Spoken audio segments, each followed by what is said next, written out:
როცა ორივე დუმხართ ამ შემთხვევაში, ზუსტად სიტუაციურად როცა იცით, ნახოთ. როგორ არის უშენოდ.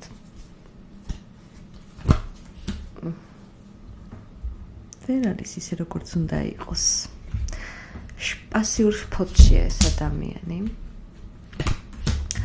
და როგორი იცი, მისი თითქოს და სტაბილური მდგომარეობა, რომ არაფერი არ უჭირს, ეს ყველაფერი არის მაინც როგორი იცი, ხალხის დასანახად, უფრო რომ ვერ შეამჩნევს ადამიანი, მაგრამ მისმა ახლობლებმა ზუსტად და თვითონ ყოველთვის იცის და იციან, რას გადის ეს ადამიანი შინაგანად. ვერ არის ისე კმაყოფილი, როგორც უნდა იყოს, მაგრამ ყველაფერს აკეთებს იმისათვის, რომ არ შეიმჩნიოს თუ როგორი დარდი აქვს, დანაშაული შეგრძნება აქვს და კიდე მესამე ფაქტორებია. ამაზე ძალიან ბევრს ფიქრობს. ყველაზე ესე არ იქნება, მაგრამ უნდა გავაჟღერო მაინც.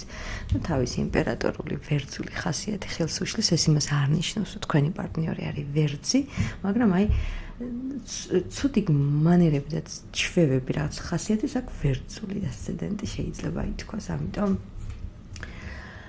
იცი როგორი დევიზია აქვს, შენ თუ ხარ უჩემოდ, მეც ვიქნები უშენოდ. აი ესე. ხასიათი, რომელიც ყველაფერს აფუჭებს და ართულებს. თითქოს კარგად არის, თითქოს ყველაფერი ნორმაზეა, მაგრამ სინამდვილეში, გულის სიღრმეში ასე არ არის.